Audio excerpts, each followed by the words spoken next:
the vagus nerve and POTS is a huge topic. It is in the news now. There are studies being done concerning patients with postural orthostatic tachycardia syndrome and how the vagus nerve may be affected. One reason this is getting more attention is because of COVID. And here at POTS Care, we're seeing many more post-COVID patients. And this is something we have been aware of for, it's well over a dozen years. And I was working through it myself with my own case and that of my children. So you are talking today to someone who has been there and has worked through this a long time ago. So let's catch everybody up to speed, and I'll tell you what's going on, what is correct, what got wrong, and what you can do about it to help today. Okay. Very briefly, I think we all know what POTS is, or is presumed to be, is a disorder of the autonomic nervous system. It affects all the functions of the body that we really shouldn't have to think about. It becomes much broader than that, though, as other dominoes start falling and patients can get incredibly ill. I know I did. I was disabled by POTS for over 10 years. My kids were affected. My son missed over 3 years of school. None of that should have ever happened, but it did. So we're here at POTS Care to help others out of this and to spread as much information as possible. This is being posted on POTS Rebels at patreon.com because we are going against everything that is currently believed about POTS. As far as things like blood enhancement, we're losing blood volume. They're treating it like low-level dehydration, or even worse, a psychiatric condition. It is not.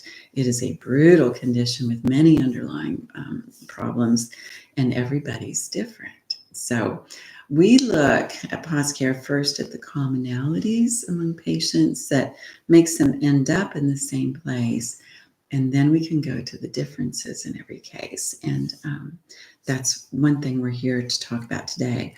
One commonality can be involvement of one of the parasympathetic nerves, the vagus nerve. So what is the vagus nerve? The vagus nerve is a nerve that travels from the brain, down the neck, into the chest and the abdomen. And it is part of the rest and digest or relaxation autonomic nervous system, the part of the nervous system that keeps you calm, that allows us to slow our heart rate or slow our breathing when we no longer need it activated. And it controls literally every aspect of digestion. So it helps tell the brain, oh, we need stomach acid, food is coming. It triggers the gallbladder to spit out bile. It tells the pancreas when it's important to kick out digestive enzymes. And importantly, it maintains motility throughout the digestive tract, meaning bowel movements. If those start to become sluggish, that can be a neurological issue. So when the vagus nerve goes wrong, okay, digestion can be dramatically affected. Heart rate can go up, breathing can be fast. Basically, you can display as gastroparesis, constipation, and ultimately malabsorption syndrome. And we look like we're flooded with adrenaline because basically we can't calm the nervous system down. So the question with POTS is this a problem with the vagus nerve? And this is something, I've got 4 patents to date on this. There's another one coming. When I was a patient, I developed rather dramatic gastroparesis. Nothing was happening, and my gallbladder shut down. They wanted me to remove it because the ejection fraction was pretty much nothing. And I thought, this doesn't make any sense. If the gallbladder is not working, is it structurally messed up? Is it infected, inflamed? Are there gallstones in there? Is the opening stuck? And structurally, everything looked fine. So I said, this sounds neurological to me. It sounds like the gland is sitting there just waiting to hear a signal, let me know when you need me. And when you need me, I'll kick right in. I have a feeling it's not getting that signal. And I wanted to put off surgery. It didn't make sense to me to remove an organ that otherwise was perfectly healthy just because it was sitting there quietly. So the doctors, I remember, were a little upset that I didn't move ahead with surgery, but I thought, I want to think this through, and started looking at, if this was a vagus nerve problem, was it due to damage to the vagus nerve, infection of the vagus nerve, inflammation of the nerve? Could it be compressed? And at that time, was looking at venous problems in the neck, showing compression at the carotid sheath. I thought, is that the problem? And if so, stimulation of that nerve above that area would be ineffective. Instead, when it got very bad, where I couldn't have a bowel movement, could not have one with any sort of medicine, went to the emergency room and everything else, I decided, okay, I'm on my own here. Let's presume I'm correct, that this nerve is not working for whatever reason. Do I have any chance to make this happen? Can I correct this problem on my own? And that's when I looked at, well, the neurology of the vagus nerve is something we learn as optometrists in school. And I considered, okay, I'm sitting in class, remembering the lecture of, you have the vagus nerve going down, and then you have a synapse or a gap. And then you have a tiny postganglionic vagus nerve and a gap or synapse, and then a receptor on that organ. There's also a receptor on the postganglionic vagus nerve. And I remember the instructor in class saying that postganglionic vagus nerve is so small, it's almost a part of the organ itself. And I thought, okay, that's great. I should still have that. The organ's still there, Could I stimulate the receptor of the postganglionic nerve or of the organ itself? And thought, what is the neurotransmitter needed by this nerve? It's acetylcholine. That is not an effective drug. The body breaks it down immediately. Instead, we learn in school, you have to use an agonist or a substitute for that. And for the vagus nerve, the substitute is nicotine. It's the only nicotinic acetylcholinergic nerve in the body. So I got a nicotine patch and put it on my abdomen. Worked beautifully. And then called other patients. I cannot say this was a study. I was like, you want to try something? People with dramatic gastroparesis worked beautifully. And we knew then that all the research being done saying that POTS involves an autoimmune condition shutting down these receptors was incorrect.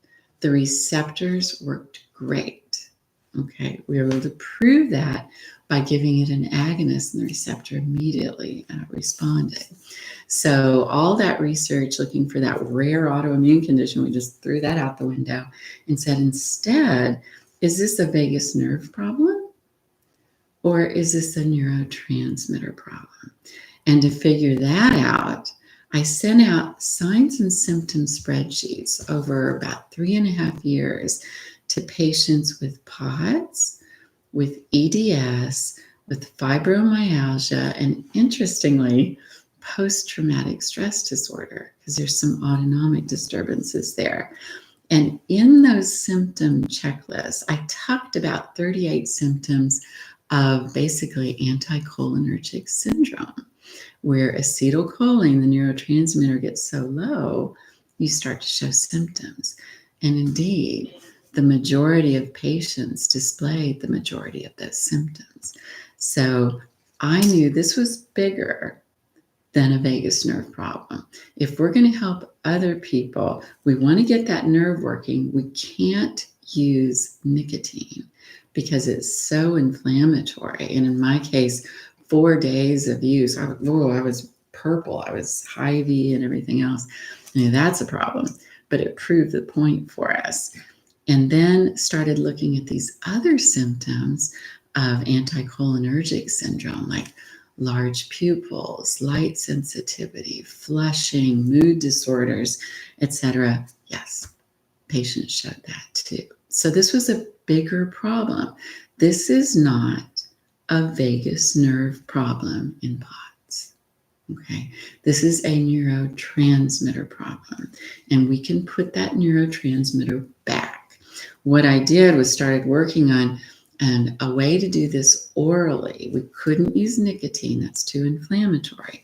Is there a way to hit those receptors orally if we put together everything needed to create acetylcholine, all the genetic workarounds that I could come up with for interference with the manufacturing of acetylcholine? I went deeply into the genetics of that and was kind of proud to come up with workarounds, oral workarounds, put those in.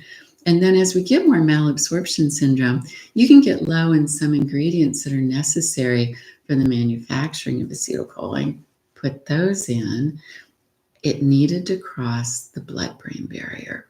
Part of the problem with either wakefulness or lack of wakefulness or cognitive decline was low acetylcholine levels. At some point, I couldn't even stay awake. I was awake about an hour and a half in the morning, an hour and a half at night, and I was struggling with that. I remember telling the neurologist, what's going to happen? And do we just snuff out? Do we just stop waking up? It was continuing to get worse. And he said, Diana, this is how neurodegenerative conditions display. But he couldn't figure out a diagnosis. Fortunately, that's not what it was. It was that this neurotransmitter was getting so low. So I wanted it to cross the blood-brain barrier. I had all these goals for this oral supplement and basically sat in my kitchen and tried to put this together for my kids and I and worked through this over about 3 years and got it. So over time, it continued to improve. Ultimately, I was able to see the dry eyes were going away. How can we improve upon that too? So the supplement I talk about, if you guys don't know about it, is Parasym Plus, parasympathetic nervous system stimulation plus. It crosses the blood-brain barrier for cognition. So where is this neurotransmitter going? I considered every possibility working through this. I thought maybe something was breaking it down. I was getting nowhere with that. But when I started to look at some elements of inflammation that can block the release of acetylcholine at these nerves, that made sense to me. So, okay, we don't have to know someone's inflammatory condition. We don't have to know what's blocking that release. As long as the receptor works, we can use Parasym Plus to hit the receptor and return function. So you can watch for bowel movements to return. That's one of the first things we looked for to make sure we had that nervous system response. You can look for cognitive improvement. The worse you are, the greater that improvement is. And watch your pupil size. Unless you're taking a medication that artificially changes the size of the pupil, the only thing that will change the size of the pupil is the light or the autonomic nervous system. So if anyone out there has looked at a lot of POTS patients, they'll see their pupils tend to be large. Those normalize within about 2 days. When you see that normalization, you know these nerves are returning their function, and it's just a matter of time for things to work through. So the vagus nerve, importantly, is the anti-inflammatory nerve of the body. If you are dealing with some sort of chronic inflammation interfering with this neurotransmitter, then that makes all kinds of sense to put that neurotransmitter back. The receptors will work. We don't have to know the disease process to keep the vagus nerve working, but you need that nerve working to help you control or regulate some of your inflammation.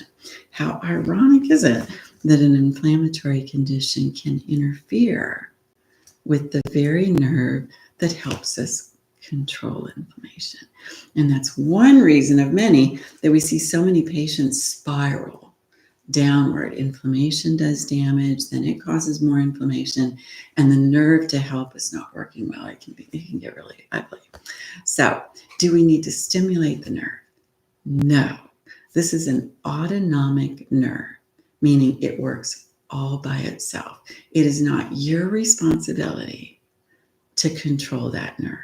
You should not have to take blame for it not working well. Okay. I've seen so much on the internet where people will be told to sing or hum or what have you to stimulate that nerve. You should not have to make it happen. If it is not working right, it's likely a neurotransmitter problem. Put that neurotransmitter back, and it works just fine. And then your next step is to figure out, why are you having problems with that? Is there some hidden chronic inflammatory state? The vagus nerve is the longest cranial nerve in the body. It's very easy to damage it because it's so long. It can be damaged like in whiplash, compression, a surgery. They cut right through the vagus nerve, but it doesn't mean it's hopeless. The receptors are fine. You can use those receptors with Parasym Plus to work around all of that. So I'm so excited about that. You can get immediate help with this today. And it isn't just POTS.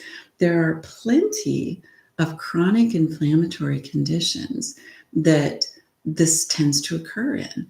In the studies we did, I included multiple sclerosis patients, for example, because early on in the condition, one of their first symptoms is constipation, gastroparesis, and demyelination is not sufficient to cause that symptom.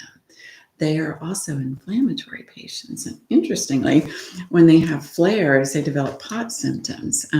Between flares, they're actually more functional usually than we are, but those patients are also affected. So chronic inflammation is a part of research that doctors hate because measuring for some of this is so new.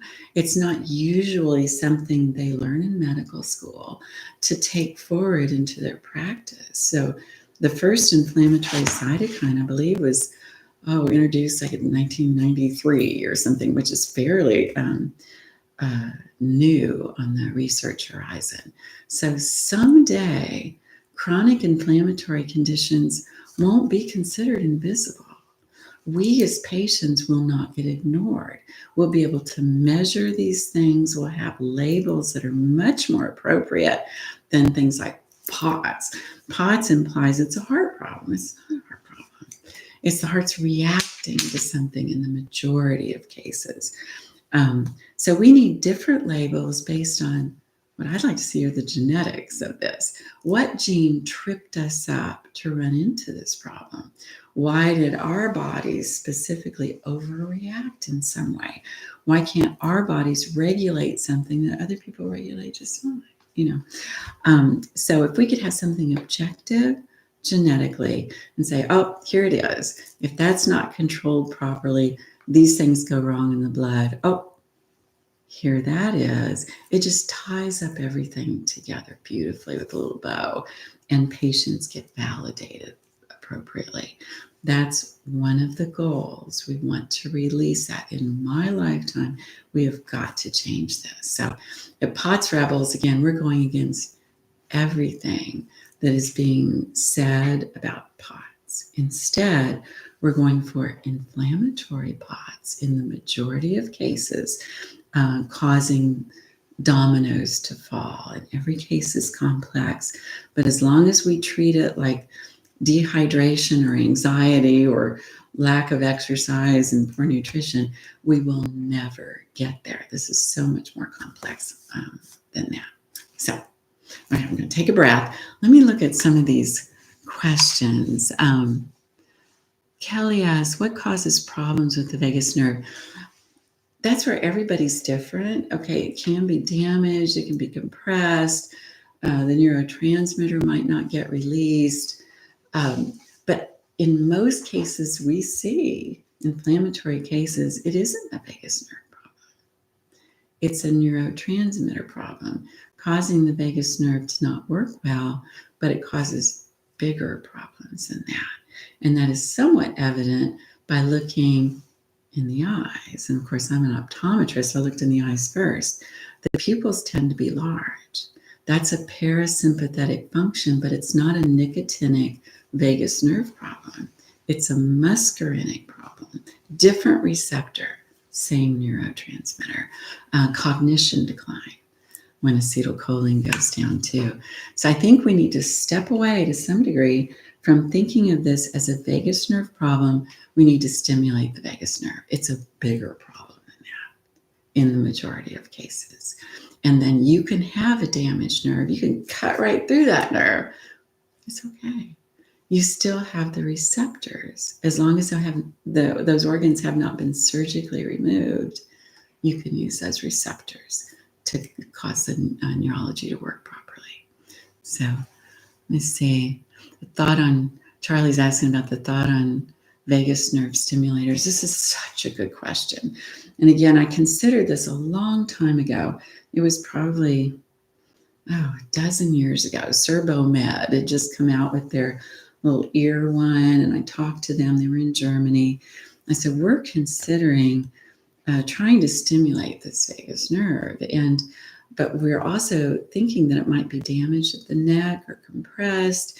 And I remember them saying, well, then, yeah, it wouldn't work, right? Because you stimulate the nerve and it's going to stop at the area of damage.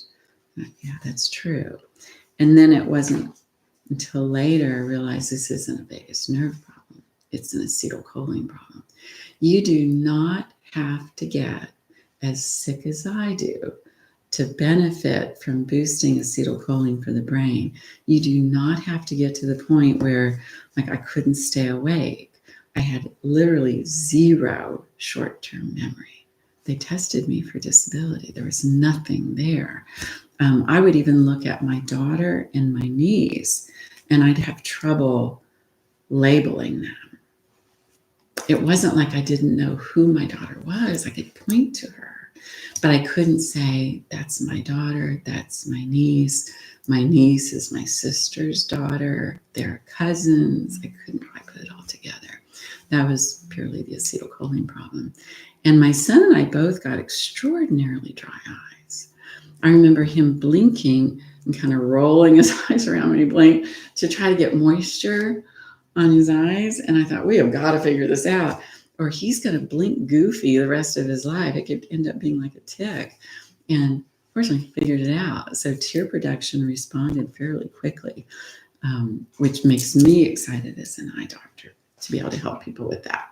Because I know when I was practicing routine optometry, every once in a while I'd have a dry patient. It's like, why can't I help them? What is going on here? There's something systemic that I can't figure out. So it's wonderful to be able to give back in that arena. And I get a question here. Oh, I love this question. What is the average time for Parasym Plus to work? Great question. It depends on what aspect is more dramatically affected. The patients who got as bad as I did, where they couldn't stay awake, we'll see them in 15 minutes. Sitting up, a little sparkle comes back to their eyes. That's wonderful. What I did look for was a bowel movement within about 45 minutes. Only then could I be sure that that nerve is stimulated. And I look at some of the things out about vagus nerve stimulators. I think they're trying to measure inflammatory cytokines as a response. Why aren't they looking at bowel movement? If you stimulate that nerve, you should have bowel movement. So that was important to me. But the bowel movements happened usually within 45 minutes.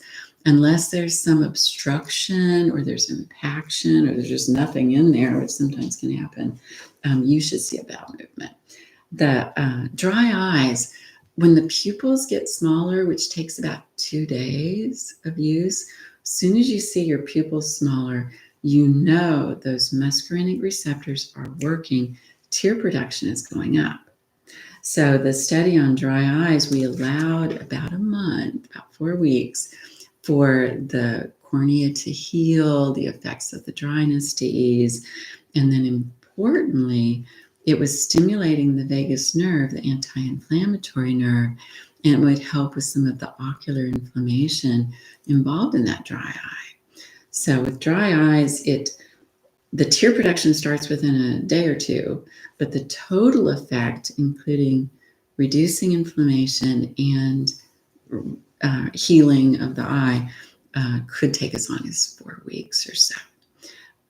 Importantly, once you get your bowel movements normal, and I see so much on the internet, I would love for you guys to help share this. I see the patients dealing with gastroparesis, just like I did. And I see them going to feeding tubes, and it can get just very, very ugly.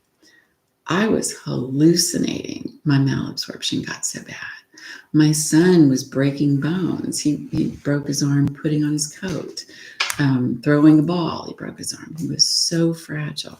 We were not absorbing nutrients. But once you get that nerve working, stomach acid production, gallbladder, and pancreas, and importantly, motility normalizes. When that normalizes, it takes about 9 months for the flora of the colon and small intestine to some degree to change. That is the balance of good and bad bacteria, candida levels, etc., to change. It will change, and it'll change dramatically for the better. No matter how many probiotics you take, it still tends to take about 9 months. But as the months go by, when you're very consistent with this, the flora changes, then the inflammation in the colon and the small intestine goes down. When the inflammation goes down, the immune system responds to that. When the immune system responds, the autonomic nervous system responds. So consistency is really important. But it was such a good question. Can rebound high intracranial pressure from a surgically repaired cerebrospinal fluid leak cause vagus nerve issues? I think it's a fairly complex question, because when you have surgery, any sort of surgery, it's fairly inflammatory. Inflammation can drive some changes to the neurotransmitter release, looking like a vagus nerve problem. That's one potential issue. But we have had some patients where the pressure here at the top of the spine, and what's called the cerebromedullary cistern, is very high. It's just an area where fluid tends to collect. I was one of those. And that is where your autonomic nervous system is. So one question I have, if that's where the home of the vagus nerve is, could enough pressure in that area cause some issues with the vagus nerve? Again, it didn't matter, because the receptors were working. So we just worked around it, and then anyone with high intracranial pressure, be it from rebound high pressure from a leak repair or not, was okay. We treat the pressure, that goes down, and you address the acetylcholine problem, patients start to feel good. So, another good question. Kelly was asking, I have dry eyes. Can that be related to the vagus nerve? Yes. It's not a vagus nerve problem, but it's related in that it's an acetylcholine release problem. And I love the science on this. I would have never gone into this as deeply as I had I not been a patient. Okay. We just don't have that personal passion unless you're dealing with something.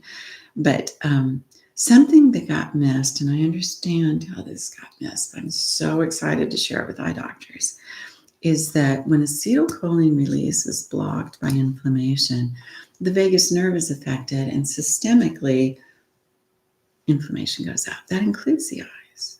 Okay. As inflammation goes up around the lacrimal nerves, the nerves that are responsible for tear production, then tear production goes down. And you can see that this is happening because the pupils tend to get larger. So as the pupils get larger, patients develop more light sensitivity. And as eye doctors, we see dry eye patients as, oh, they're light sensitive because the cornea is so dry or desiccated. Wrong. Most of those patients who are extraordinarily light sensitive, their corneas look basically okay. We look at their dryness and go, oh, it's not too bad, but they're in so much pain. What's happening is that the lacrimal nerve is not working well. The eyes are inflamed because the vagus nerve also is not working well. So by correcting both the inflammation and the tear production in one fell swoop, it's like magic for dry eyes. It's not just a vagus nerve problem. It's also a lacrimal nerve problem. The way I could prove the vagus nerve was still working was using nicotine. The way I could prove that Parasym Plus was getting to the vagus nerve, was looking for a bowel movement, because the receptors I was able to prove were working. For dry eyes, the big breakthrough came with pupil size. When that's corrected with Parasym Plus, when you have Parasym Plus eyes, the receptors are getting hit. These are what's called muscarinic receptors. They're not nicotinic, different. Same neurotransmitter. But when the pupil gets smaller, you've hit it. Tear production is improving. So I'm so excited to get this out to more dry eye patients. It was something, dry eye patients are patients that most doctors, eye doctors say, oh, we just love to hate them. I said, you love to hate them because we're not helping them. We're giving them gazillion dollars of treatments and you just have to maintain it. We're doing nothing for them really neurologically. That was a mistake. So look at this question. Can Parasym Plus help with brain fog? Heck yes. In fact, now, as you guys know, after 10 years of disability, I'm fine. My health is great. I'm the most active person I know, 3 full-time jobs, basically. But I got down to nothing on my cognition. It was horrifying. So I continue to take Parasym Plus just to support neurotransmitters of the brain. For now, me in my life, it isn't about POTS recovery. I already did that. It's about quality of life, longevity, being able to work as long as I want, and being sharp. So support that neurotransmitter. It's important. Can you take Parasym Plus eyes when pregnant? Ask your doctors. There's no contraindication. It's an over-the-counter supplement. But anytime you're pregnant or breastfeeding, you always want to show it to your healthcare practitioners.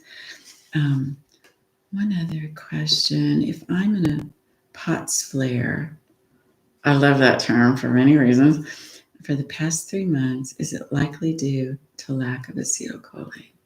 My eye health hasn't changed. I'm not sure what other clues to look for. I'm so sorry you're going through this. POTS just tears my guts out.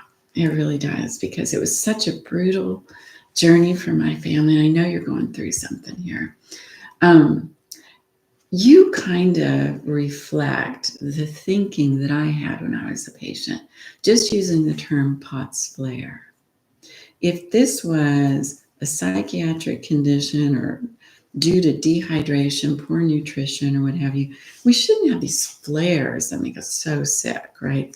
This hints at either autoimmunity or inflammation. We kind of ruled out the autoimmunity as the cause of the majority of POTS. Autoimmunity can get involved, but it's not the cause of POTS, okay? But instead, there's something inflammatory going on. If you're in a POTS flare, it depends on what type of chronic inflammation you're dealing with. I don't know. There's a page on the website on POTS care on inflammatory POTS. Please take a look at it. I tried to outline some of the major types of inflammation that ultimately can affect the cardiovascular system and result in POTS. But when that is identified, you have a fighting chance to recover. Elements of inflammation will block the release of acetylcholine. In fact, the parasympathetic nerves, not just vagus nerve, lacrimal nerves also, and acetylcholine for the brain. So how do I even summarize all this? Very basically, POTS Rebels is all about going against everything that's currently out there. I am really sticking my neck out, and I am so grateful for everyone's support on this. I think we got POTS all wrong, and patients are suffering needlessly. This should not be happening. So inflammatory POTS is a term that's out there. We put that out there. Focus on, if you're dealing with inflammatory POTS, what kind of inflammation is this and what dominoes have fallen. This isn't a vagus nerve problem. In the majority of cases, it's bigger than that. And Parasym Plus will work around that. It'll go right for the receptors.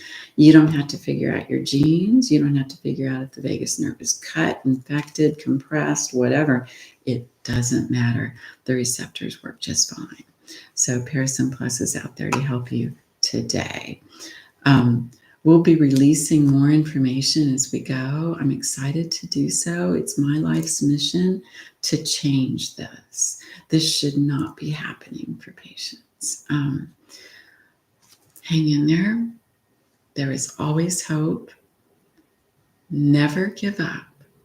Okay, you may not have all of your answers today, but there are always answers. There are always reasons for POTS. Okay, and ignore things that you might read that say there's no cure for POTS. That's meaningless. POTS isn't a disease, it's a presentation. You have to know what's causing POTS, and you have a fighting chance to recover, like I did. Thank you for joining us today. Love to you all.